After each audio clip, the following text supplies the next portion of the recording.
Hello viewers, কেমন আছেন আপনারা সকলে? আশা করি আপনারা সকলেই ভালো আছেন। আমি রুবায়েত আছি আপনাদের সঙ্গে। Welcome to my YouTube channel show with Rubayet. Viewers, আজকে খুবই ডিফারেন্ট একটা ভিডিওর উপর রিঅ্যাকশন দিতে যাচ্ছি। ভিডিওটা খুবই ইনফরমেটিভ, হ্যাঁ, এবং খুবই ইন্টারেস্টিং। ভিউয়ার্স, আজকে আমি যে ভিডিওটার উপর রিঅ্যাকশন দিতে যাচ্ছি সেটা চ্যানেল ইউনিক ইউটিউব চ্যানেল থেকে নেওয়া। এবং আজকে আমি যে ভিডিওটার উপর রিঅ্যাকশন দিতে যাচ্ছি, ভিডিওটার শিরোনামটা এখন আমি আপনাদেরকে একটু শোনাচ্ছি। সেটা হচ্ছে বাংলাদেশ ভার্সেস ভারত, কোন দেশের শিক্ষা ব্যবস্থা সবচেয়ে বেশি সেরা? হ্যাঁ ভিউয়ার্স, আজকে দেখবো যে বাংলাদেশের শিক্ষা ব্যবস্থা সেরা নাকি আমাদের ভারতের শিক্ষা ব্যবস্থা সেরা। আসলে এই বিষয়টা আমার জানার জন্য খুবই কৌতূহল কাজ করছে। হ্যাঁ, কারণ রিসেন্টলি এসে বাংলাদেশের সঙ্গে কিন্তু আমাদের ভারতের সম্পর্ক আগের মতো নেই। তো বিভিন্ন কথা হচ্ছে, বিভিন্ন কম্পারিজন হচ্ছে। তো সেই জায়গা থেকে এই কম্পারিজন ভিডিওটার উপর অবশ্যই রিঅ্যাকশন না দিয়ে আমি থাকতে পারলাম না। তো ভিউয়ার্স, চলুন আর আপনাদেরকে দেরি করাচ্ছি না, আপনাদের সঙ্গে একসঙ্গে মিলে সম্পূর্ণ ভিডিওটা দেখে এসে এবং বিস্তারিত বিষয়টা জেনে আসি। Let's get started. বর্তমানে বাংলাদেশের শিক্ষা ব্যবস্থা নিয়ে অনেক সমালোচনা চলছে।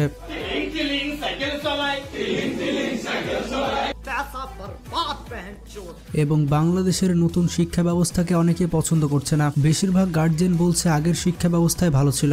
তো যাই হোক, আজকের এই ভিডিওতে আমরা বাংলাদেশের শিক্ষা ব্যবস্থা এবং ভারতের শিক্ষা ব্যবস্থা সম্পর্কে জানতে চলেছি। এবং আজকের এই ভিডিওতে ভারতের শিক্ষা ব্যবস্থা এবং বাংলাদেশের শিক্ষা ব্যবস্থার মধ্যে তুলনামূলক আলোচনা করে দেখব যে কোন শিক্ষা ব্যবস্থা বেশি ভালো। এদিকে ভারত শিক্ষা ব্যবস্থার দিক থেকে অনেকে এগিয়ে গিয়েছে।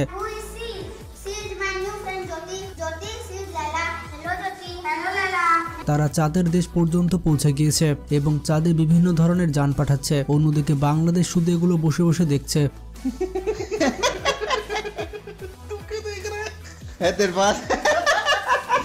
তো যাই হোক, বাংলাদেশের শিক্ষা ব্যবস্থা এবং ভারতের শিক্ষা ব্যবস্থার মধ্যে তুমুল কম্পারিজন দেখতে হলে ভিডিওটি শেষ পর্যন্ত দেখতে থাকুন। তো প্রথমে রয়েছে ল্যাঙ্গুয়েজ। বাংলাদেশের শিক্ষা ব্যবস্থার অফিসিয়াল ল্যাঙ্গুয়েজ হচ্ছে বাংলা। বাংলা ভাষা ছাড়াও বাংলাদেশের শিক্ষার্থীদের ইংরেজি এবং আরবি ভাষায় পাঠদান দেওয়া হয়ে থাকে। অন্যদিকে ইন্ডিয়ার শিক্ষা ব্যবস্থার অফিসিয়াল ল্যাঙ্গুয়েজ হচ্ছে হিন্দি।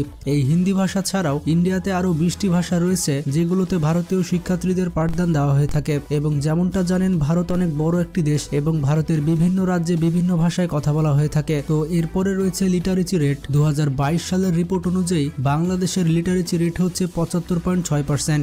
অন্যদিকে ইন্ডিয়ার লিটারেচি রেটের কথা বললে 2022 সালের রিপোর্ট অনুযায়ী ইন্ডিয়ার লিটারেচি রেট হচ্ছে 77.7%। তো দেখাই যাচ্ছে লিটারেচি রেটের দিক থেকে ইন্ডিয়া বাংলাদেশের থেকে অতটাও এগিয়ে নেই। এরপরে রয়েছে জেন্ডার লিটারেচি রেট। বাংলাদেশে ছেলেদের লিটারেচি রেট হচ্ছে 76% এবং ফিমেল লিটারেচি রেট হচ্ছে 71%। অন্যদিকে ভারতের মেল লিটারেচি রেট হচ্ছে 84.7% এবং ফিমেল লিটারেচি রেট হচ্ছে 70%। যদিও বাংলাদেশ এবং ভারতে মেয়েদের তুলনায় ছেলেদের শিক্ষার হার বেশি, কিন্তু গত কয়েক বছরে ছেলেদের তুলনায় মেয়েদের শিক্ষার হার অনেক পরিমাণে বেড়েছে।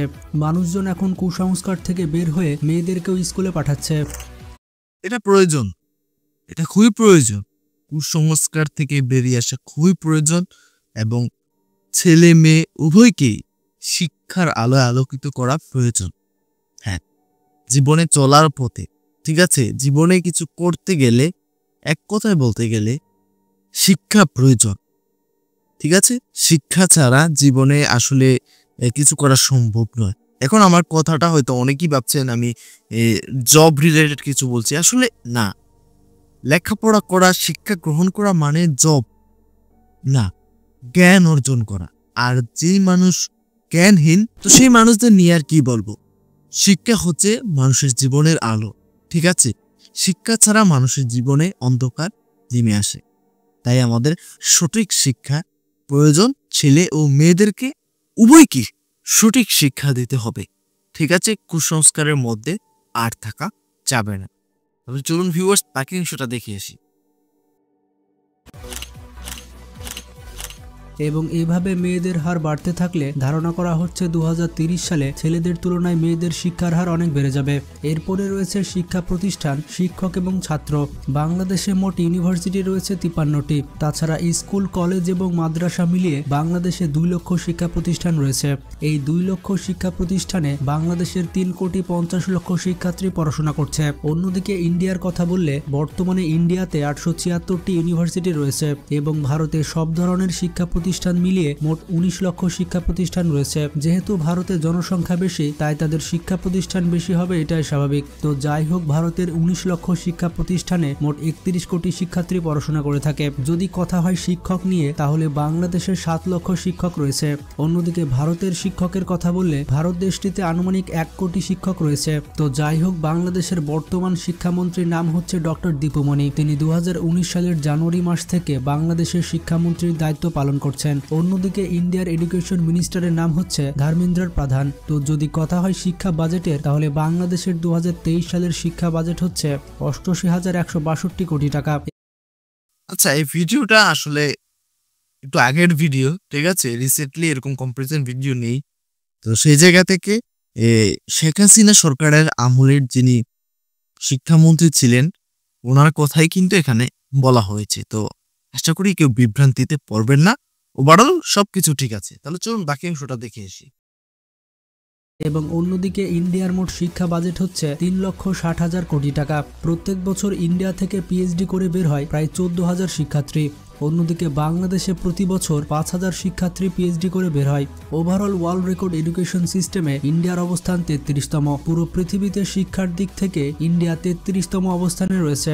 এবং বাংলাদেশের র্যাঙ্কিং এর ব্যাপারটি হচ্ছে, পুরো পৃথিবীতে শিক্ষার দিক থেকে বাংলাদেশ 112 নম্বরে রয়েছে।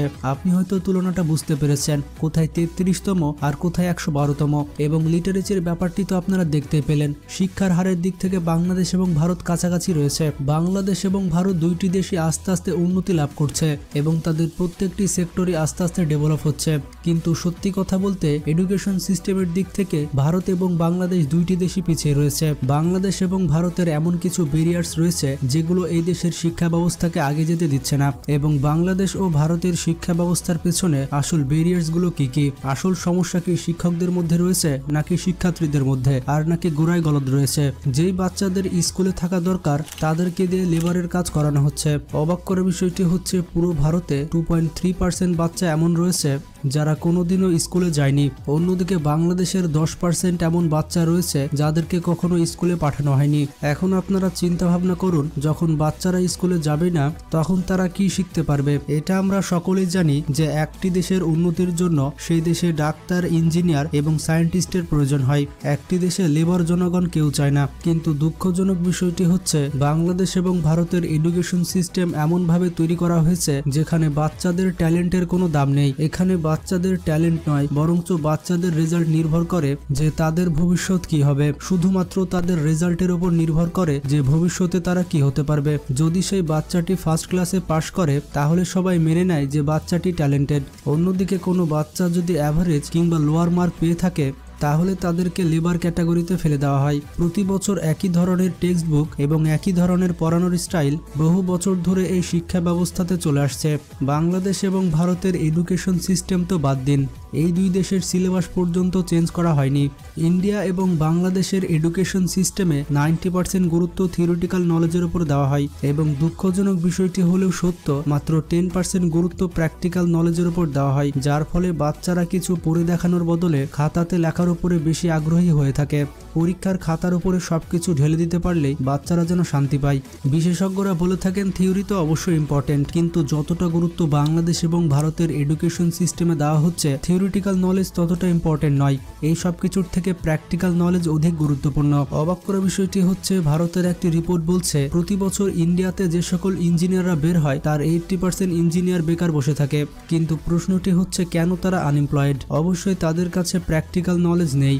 চাকরির জন্য ইংলিশ বলাটা ইম্পর্টেন্ট, কিন্তু স্কুলে শেখানো এই থিওরিটিক্যাল অ্যাপ্রোচের জন্য কিছু ছাত্রছাত্রী তো ইংলিশ ভালো লিখতে পারে, কিন্তু যখন তাকে ইংলিশ সবার সামনে বলতে দেওয়া হয় তখন সে সবকিছু গুলিয়ে ফেলে। বিশেষ করে বাংলা কথাটা ঠিক, ঠিক আছে? অনেক স্টুডেন্ট রয়েছে, ঠিক আছে?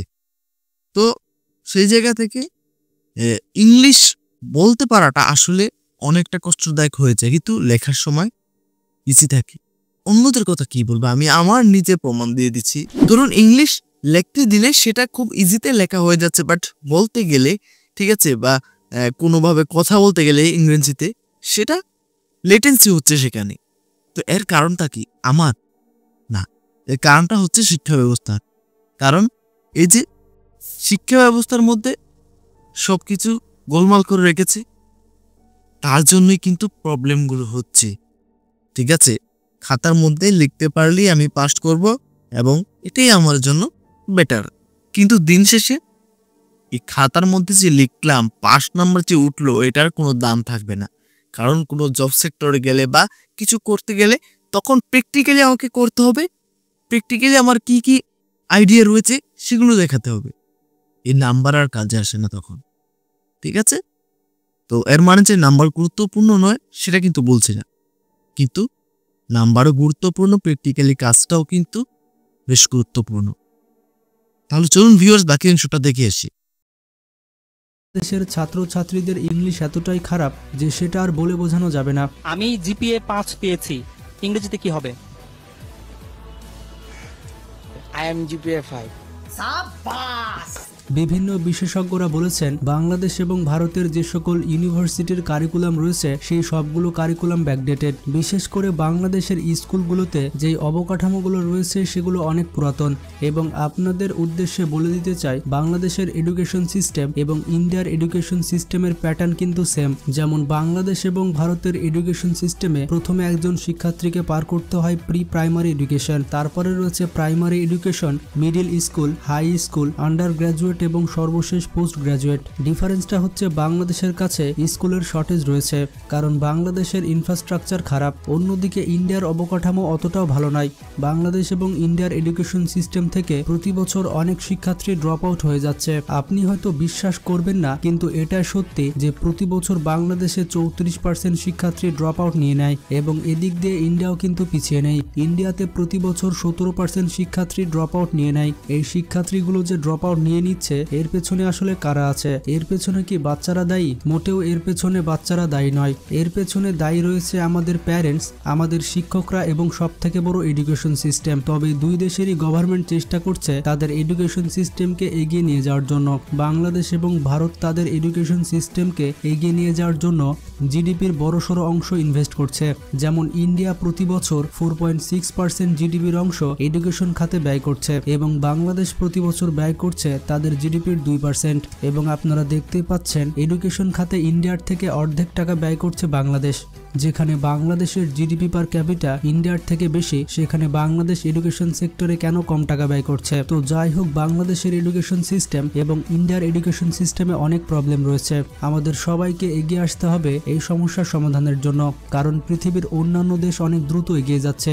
আমাদের মেরুদণ্ড যদি আমরা ঠিক না করতে পারি তাহলে ভবিষ্যতে এই জাতি আর দাঁড়াতে পারবে না। তো যাই হোক, আমাদের শিক্ষা ব্যবস্থাকে ঠিক করার জন্য কি কি পদক্ষেপ গ্রহণ করতে হবে আপনার মতামত কমেন্ট বক্সে জানাতে পারেন। এবং বর্তমানে আপনি কোথায় চাকরি করছেন বা কোন ক্লাসে পড়ছেন সেটিও কমেন্ট করে জানাবেন, তাহলে আমরা বুঝতে পারবো আমাদের দর্শক আসলে কোন কোন এজের রয়েছে। তো ভিডিওটি ভালো লাগলে বন্ধুদের সাথে শেয়ার করতে পারেন। এইরকমই আনকমন ইন্টারেস্টিং সব ভিডিও পেতে আমাদের চ্যানেলটি সাবস্ক্রাইব করে পাশে থাকা বেল আইকনটি ক্লিক করে দিন। ভালো থাকবেন, নিজের খেয়াল রাখবেন। আল্লাহ হাফেজ। তো ভিউয়ার্স, সম্পূর্ণ ভিডিওটা তো আপনারা দেখতেই পেলেন। আশা করি আপনারা বিস্তারিত সবকিছু বুঝতে পেরেছেন এবং জানতে পেরেছেন। দেখুন, শিক্ষা হচ্ছে জাতির মেরুদণ্ড। তো সেই জায়গা থেকে যদি জাতির মেরুদণ্ডটা আসলেই দুর্বল হয়ে যায় তাহলে আসলে কিন্তু দাঁড়ানো পসিবল না। হ্যাঁ, বড় কিছু ভালো কিছু করা পসিবল না। যেখানে ইউরোপের অন্যান্য দেশগুলো, এশিয়ারও অনেক দেশ রয়েছে যেগুলো শিক্ষা ব্যবস্থার দিক থেকে অনেক এগিয়ে আছে, অনেক বেশি এগিয়ে আছে। ঠিক আছে, অনেক এশিয়ার মধ্যে অনেক দেশ রয়েছে যেখানে শিক্ষা ব্যবস্থার পাশাপাশি, ঠিক আছে, বাচ্চাদেরকে বিশ্ববিদ্যালয়ে, স্কুলে সামরিক প্রশিক্ষণ থেকে শুরু করে প্র্যাকটিক্যালি বিভিন্ন বিষয় সম্পর্কে নলেজ দেয়া হয় এবং তাদেরকে উন্নত শিক্ষায় শিক্ষিত করে জ্ঞানী করে তোলা হয়। ঠিক আছে, রিয়েল জ্ঞানী করে তোলা হয়।